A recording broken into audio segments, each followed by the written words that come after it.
dire. Louis Dire, lecture apéritive. Lecture apéritive! Annie Arnaud, uma mulher. Annie Arnaud, une femme. Mon père lisait seulement le journal de la région. Il refusait d'aller dans les endroits où il ne se sentait pas à sa place et de beaucoup de choses. Il disait qu'elle n'était pas bon pour lui. O meu pai só lia o jornal da região, recusava ir aos sítios em que não se sentia no seu lugar e sobre muita coisa alegava que não era para ele. Il aimait les jardins, les dominos, les cartes, le bricolage. Il lui était indifférent de bien parler et il continuait d'utiliser ses tournures de patois. Amava o quintal, os dominos, os jogos de cartas, a bricolagem.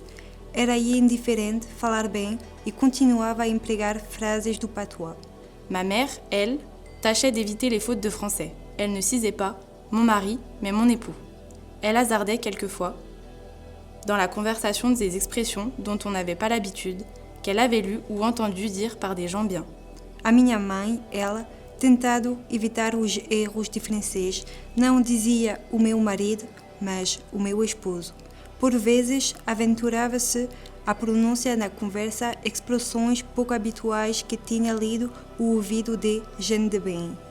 Son hésitation, sa rougeur même, par peur de se tromper, rire de mon père qui la chinait ensuite sur ses grands mots. Une fois sûre d'elle, elle se plaisait à les répéter, en souriant, s'il s'agissait de comparaisons qu'elle sentait littéraires. Il porte son cœur en écharpe. Ou nous ne sommes que des oiseaux de passage.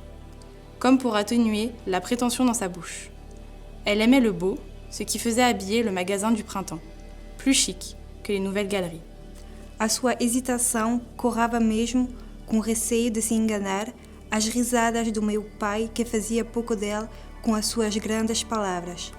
Uma vez segura de si, encantava-se a repeti-las, sorrindo se tratava de comparações que julgava literárias.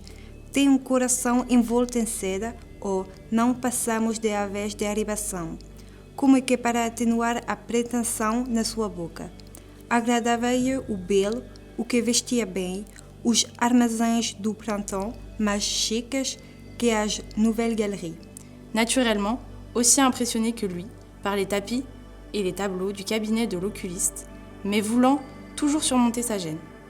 Naturalmente, tão impressionado quando eles pelas carpetas e pelos quadros do consultório do oculista, mas sempre empenhada em dominar o embaraço. Une de ses expressions fréquentes, je me suis payée de toupet, pour faire telle ou telle chose. Aux remarques de mon père, sur une toilette neuve, son maquillage soigneux avant de sortir, elle répondait avec vivacité. Il faut bien tenir son rang. Uma das suas expressões frequentes, enchi-me de audácia, para fazer isto ou aquilo. Aos comentários do meu pai sobre um vestido novo, a maquiagem cuidadosa antes de sair, replicava com vivacidade uma pessoa deve apresentar o nível a que pertence. Elle désirait apprendre, les règles du savoir-vivre, tant de craintes d'y manquer, d'incertitudes continuelles sur les usages. Ce qui se fait, les nouveautés, les noms des grands écrivains, les films sortant sur les écrans, mais elle n'allait pas au cinéma, faute de temps. Les noms des fleurs dans les jardins. Ela desejava aprender as regras do saber viver, muito receio de não conseguir, incerteza constante sobre os costumes, o que se fazia, as novidades, os nomes dos grandes escritores, os filmes exibidos, mas não ia ao cinema falta de tempo, o nome das flores nos jardins. Elle écoutait avec attention tous les gens qui parlaient de ce qu'elle ignorait par curiosité, par envie de montrer qu'elle était ouverte aux connaissances. S'élever pour elle, c'était d'abord apprendre. Elle disait, il faut meubler son esprit. Et rien n'était plus beau que le savoir. Les livres étaient les seuls objets qu'elle manipulait avec précaution. Elle se lavait les mains avant de les toucher. Escutava com intenção todas as pessoas que falavam do que ignorava, por curiosidade, desejo de mostrar que estava aberta ao conhecimento. Educar-se, para ela, equivalia sobretudo a aprender. Costumava dizer, é preciso mobilar o espírito, e nada era mais belo que o saber. Os livros eram o único objeto que manipulava com cuidado, lavava as mãos antes de lhes tocar. Elle a poursuivi son désir d'apprendre à travers moi. Le soir à table, où elle me faisait parler de mon école, de ce qu'on m'enseignait, des professeurs. Elle avait plaisir à employer mes expressions. La récré, les compos ou la gym. Continuo o desejo de aprender através de mim. Durante a noite, à mesa fazia-me falar das oias, do que me ensinavam, das professoras. Sentia prazer em empregar as minhas expressões, o receio, as redações, o ginásio. Il lui semblait normal que je la reprenne quand elle avait dit un mot de travers. Elle ne se demandait plus si je voulais faire collation, mais goûter. Elle m'emmenait voir à Rouen des monuments historiques et le musée à Villequier, les tombes de la famille Hugo, toujours prête à admirer. Afigurava-se normal que a repreendesse quando pronunciava um termo errado. Já não me perguntava se queria trincar alguma coisa, mas petiscar.